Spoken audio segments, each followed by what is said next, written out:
Hello बच्चों, welcome to our channel. आज हम लोग कर रहे हैं एनसीईआरटी के बैक एक्सरसाइज इलेक्ट्रिसिटी टॉपिक है। तो अब आप लोग एग्ज़ाम भी बहुत ही पास हैं, प्री बोर्ड, यूनिट टेस्ट वगैरह वगैरह। तो 10th वाले बच्चों सावधान हो जाओ, मेहनत और जारी रखनी चाहिए, कंटिन्यू करनी है हमारे को ये मेहनत को, और कॉन्सेप्ट के साथ समझना भी है और लिखना भी है। तो आपके सामने जो क्वेश्चन आपको दिख रहा है ये एनसीईआरटी बैक एक्सरसाइज है। आपके पास बुक जरूर होगा। हम लोग रिवीजन कर रहे हैं, क्वेश्चन आंसर डिस्कस कर रहे हैं, ताकि अभी के टाइम में आपको दोबारा रिफ्रेश हो जाए, पूरा कॉन्सेप्ट समझ में आ जाए। जब क्वेश्चन बाय क्वेश्चन डिस्कस करेंगे तो सारे फॉर्मूले भी आपको रिवाइज होते चले जाएंगे। तो आपके सामने एक क्वेश्चन है जो आपको दिख रहा है, question number 1। A piece of wire of resistance R is cut into 5 equal parts. ठीक है, हमारे पास कोई वायर है, इसको हम लोगों ने 5 इक्वल पार्ट्स में काट दिया है। These parts are then connected। इसकी पूरी जो रेजिस्टेंस है वो R है। These parts are then connected in parallel। 5 pieces इसमें आप काट दो, 1 2 3 4 5। रेजिस्टेंस की बात हो रही है तो आपको रेजिस्टेंस को रेजिस्टेंस के तौर पे दिखानी चाहिए, तो अच्छी बात होगी। ये जो रेजिस्टेंस है वो R है, और इसके जो 5 बन रहे हैं वो कितने हो जाएंगे, R/5, ये भी R/5। ठीक है ना, सबके लिए R/5 आपको लिखने पड़ेंगे, 5 3 4 5, और सबके रेजिस्टेंस R/5 R/5 R/5 होगा। काट दिया गया है, ठीक है ना उसको खींचा गया ना उसको छोटा किया गया। तो लेंथ को काटेंगे तो रेजिस्टेंस भी उसी रेशियो में छोटा होगा। क्यों? क्योंकि रेजिस्टेंस क्या होता है, डायरेक्टली रिलेटेड टू लेंथ होता है। ठीक है, इन्वर्सली रिलेटेड टू एरिया होता है। तो एरिया को मोटा या छोटा नहीं किया गया है, यहाँ सिर्फ काटने की बात हो रही है। तो 1/5 ऑफ द लेंथ हो गया है ना, 1/5। इसकी लेंथ L होगी तो इसकी L/5 होगी। तो रेजिस्टेंस भी उसी रेशियो में छोटा होना पड़ेगा या बड़ा होना पड़ेगा। इसको आप पैरेलल में जोड़ दिया गया, पैरेलल में ऐसे आप जोड़ दो, यहाँ एक बैटरी शो कर दो ऐसे। ठीक है ना, इस पूरे कॉम्बिनेशन की जो रेजिस्टेंस है, पूरे कॉम्बिनेशन की, वो कह रहा है R' है। यहाँ पे पूछा गया है कि R/R' का अब आप रेशियो बताइए कितना होगा और क्या होगा। तो बच्चों R को आप R रहने दो, इसको आप लिख सकते हो अधिक से अधिक क्या लिख सकते हो, ρL/5 ही तो लिखोगे ना, यही तो लिखोगे, सॉरी ρL/A लिखोगे। ये 5 दिमाग में घुस गया। A is the area of the cross section. A क्या है, इसके क्रॉस सेक्शन का एरिया है, और लेंथ इसकी होगी L। ठीक है ना, तो ये पैरेलल की बात होती है तो हम लोग कैसे लिखते हैं रेजिस्टेंस, 1/R टोटल 1/R1, यानी कि R/5 प्लस 1/R/5। तो कितनी बार लिखेंगे, 5 टाइम्स तो लिखना पड़ेगा आपको। 1/R/5 प्लस 1/R/5, ये 5 बार लिखना पड़ेगा आपको। सो 1/R टोटल ये हो जाएगा 5/R प्लस 5/R, कितनी बार, 5 टाइम्स। तो ये 5 जो था वो ऊपर चला गया, 5 ऊपर चला गया, 5/R 5 टाइम्स आपको लिखना पड़ेगा। तो इसको हम लोग और कैसे लिख सकते हैं, इसको और कैसे लिखेंगे हम लोग, 5/R 5 टाइम्स। तो क्या करेंगे, 5/R मल्टीप्लाई बाई 5 कर दोगे तो ये हो जाएगा 25/R। ठीक है ना, तो ये जो टोटल रेजिस्टेंस आपको मिल रहा है ये R' का नाम दे रहा है। मैं RT का नाम दिया है ना, इसने इसी रेजिस्टेंस को नाम क्या दिया है, R'। तो चलो आप भी R' का नाम दे दो, इसको यहाँ से हटा दो, यहाँ से हटा दो, और यहाँ पे बोलो कि भैया चलो R' है आप। ठीक है ना, ओके। इस R को मैं इधर ले आऊँ, ठीक है, मैं थोड़ा फिगर हटा के लिख देता हूँ ताकि आपको ज़्यादा विजिबल हो। हमारे पास क्या मिल गया, हमारे पास मिल गया 1/R' 25/R, यानी कि R/R' इज 25। आपको बोला गया R/R' निकालिए, R/R' तो 25 आ रहा है मेरे को, तो answer will be D option 25। ठीक है ना, answer will be D only 25। है ना, इजी, सीरीज पैरेलल, समझ गए हम लोग। ठीक है, दूसरा क्वेश्चन की ओर आगे बढ़ते हैं। क्वेश्चन नंबर 2 आपको दिख रहा है बच्चों, मेरे को चेक करना पड़ता है कैमरा, हाँ बढ़िया। यहाँ पे क्वेश्चन नंबर 2 है, यहाँ पे बोला गया which of the following terms does not represent electrical power in A circuit. तो पावर का फॉर्मूला हीट से डिराइव होके आता है, जूल्स लॉ ऑफ हीटिंग। तो उस फॉर्मूले को एक बार चेक कर लेते हैं और देख लेते हैं क्या कौन सा ऑप्शन इसमें सही होगा। तो सबसे पहले आप पावर का, हीट का फॉर्मूला लिख लो। हीट क्या होता है? I square R into T, ये हीट का फॉर्मूला होता है। तो एच बाई टी, इस टी को आप नीचे ले आओ तो आपको मिलेगा I square into R. Heat upon time यानी कि एनर्जी अपॉन टाइम, इसी को हम लोग पावर भी तो कहते हैं ना। तो पावर का एक फॉर्मूला तो आपको मिल गया हीट अपॉन टाइम, दूसरा फॉर्मूला मिल गया आई स्क्वायर इंटू आर, करंट का स्क्वायर इंटू रेजिस्टेंस। अब देखो आपके पास ओम्स लॉ भी तो है ना, V is equal to I R भी तो है, यानी कि V बाई आर लिख सकते हो आप I की जगह। अब इसी फॉर्मूले को मैं दूसरे फॉर्मूले में कन्वर्ट करने जा रहा हूँ, ठीक है, ध्यान से देखना है। ओम्स लॉ तो हम सबको मालूम है, I इजिकल टू क्या होगा? V बाई आर ना, R तो नीचे आ गया, तो पावर I की जगह मैं लिख रहा हूँ V बाई आर,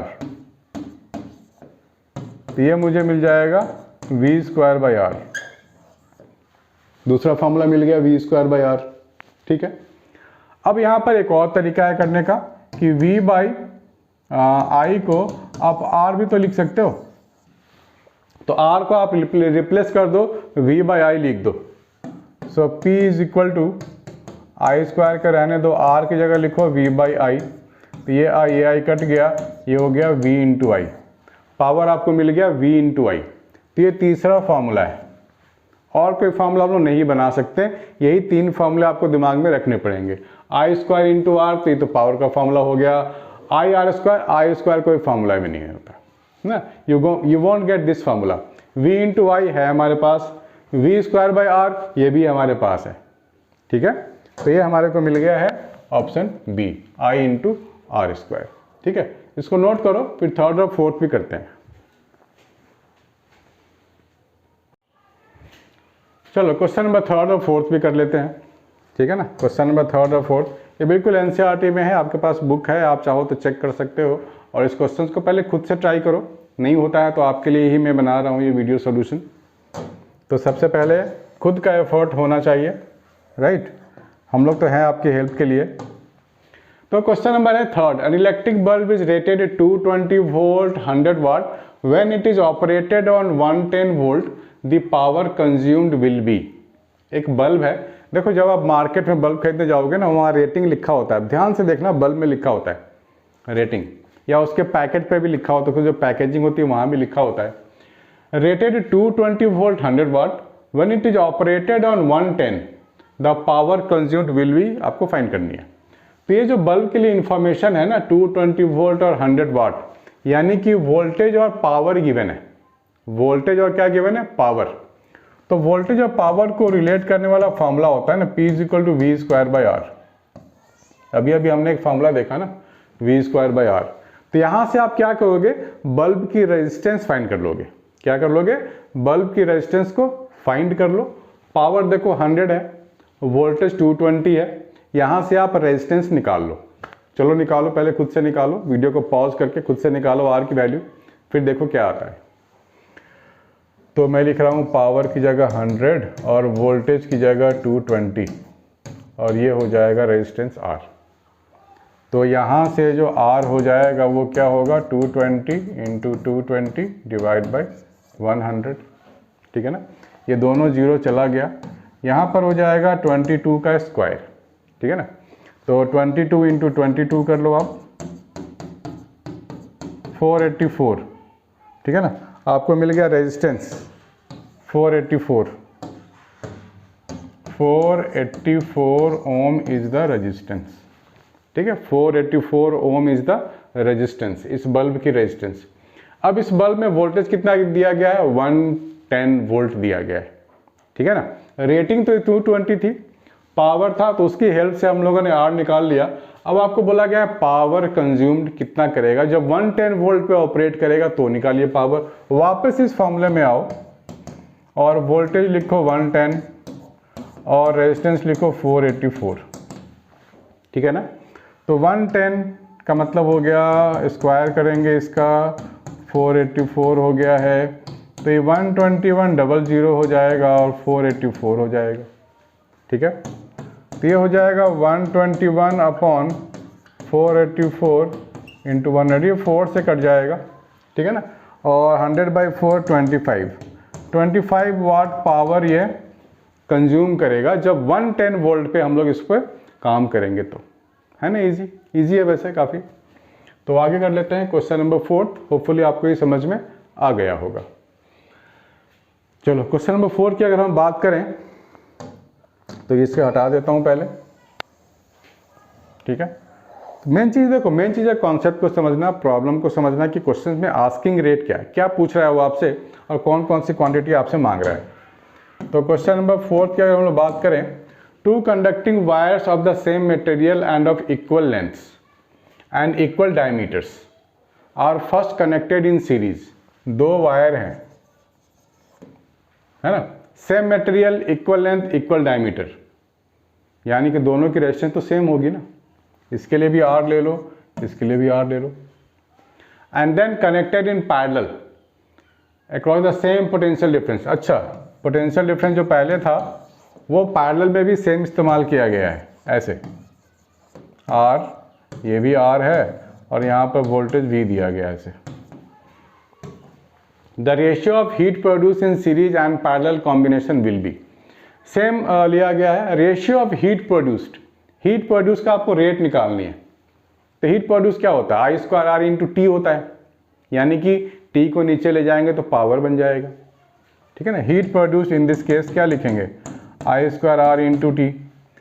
देखो टाइम यहाँ कोई डिफाइंड नहीं है, तो आप टाइम यहाँ पे या तो 1 सेकेंड ले लो या नहीं तो टी को नीचे ले जाओ, H/T I², rate of heat production हो गया, यानी कि ये पावर भी तो हो गया। तो या तो आप पावर का रेशियो निकाल लो, टाइम इज नॉट डिफाइंड, तो H/T आप ले लो, H/T हो गया रेट ऑफ हीट प्रोडक्शन, कितना कितना हीट होगा उसका रेट हो गया ये। तो आपको I²R का रेशियो चाहिए, या नहीं तो V²R भी लिख सकते हैं कन्वर्ट करके, ठीक है। तो इसमें जो रेट ऑफ हीट प्रोडक्शन होगा सीरीज वाले में क्या लिख लें, V²R लिख लें। V²R क्यों लिख रहे हैं, क्योंकि दोनों में V सेम है, सेम पोटेंशियल को लेने को बोला गया है, दोनों के वोल्टेज सेम है, इसलिए मैं P = V²R का इस्तेमाल करने वाला हूं। तो पावर इन सीरीज यानी कि रेट ऑफ हीट प्रोडक्शन जब सीरीज में हो गए 2 रेजिस्टेंस तो क्या होगा, V² बाय रेजिस्टेंस, ये हो जाएगा 2R, इक्वेशन 1। और इसके लिए क्या लिखेंगे हम लोग, ये पैरेलल के लिए हीट प्रोडक्शन क्या होगा, V² बाई R/2। अब बोलोगे सर R/2 कहाँ से आया, पैरेलल में तो रेजिस्टेंस ऐसे लिखते हैं ना, 1/R प्लस 1/R 2/R, तो R/2 बन गया। आप करके देख लो, 2 रेजिस्टेंस इन पैरेलल, रेसिप्रोकल में लेते हैं फिर ऐड करते हैं, तो आपको किसी भी 2 रेजिस्टेंस के लिए R/2 मिलेगा। तो ये जो पावर आपको मिला वो क्या मिलेगा, 2V²/R, दिस इज इक्वेशन 2। तो equation 1 divide by equation 2, so power in series upon power in parallel, ये हो जाएगा V²/2R और ये हो जाएगा 2V²/R। डिवाइड कर दिया हम लोगों ने, डिवाइड किया हम लोगों ने, V²/2R डिवाइड बाई, तो ये वाला टर्म नीचे आ जाएगा, 2V²/R, तो यार ऊपर चला गया, तो ये R कट, V² कट, ये मिल गया आपको 1/4। तो सीरीज और पैरेलल का जो रेशियो लेंगे वो मेरे को 1/4 मिल रहा है। सिंप्लीफाई करने के बाद आप भी सिंप्लीफाई अपने तरीके से करके देख सकते हो, आपको भी 1/4 मिलेगा। सो दिस इज 1/4, है ना, मज़ेदार क्वेश्चन। तो यहाँ तक इस वीडियो में है, अगले वीडियो अपलोड होते रहेंगे, डेली बेसिस पे आपके लिए अपलोड होंगे और बहुत सारी अच्छी इन्फॉर्मेशन आपको दी जाएगी, कॉन्सेप्ट दिया जाएगा, फॉर्मूला दिया जाएगा। तो बच्चों सब्सक्राइब नहीं किया है तो कर लो और अपने दोस्तों को भी फॉरवर्ड कर दो। तो मिलता है नेक्स्ट वीडियो में जो इसके आगे का कंटिन्यूएशन होगा।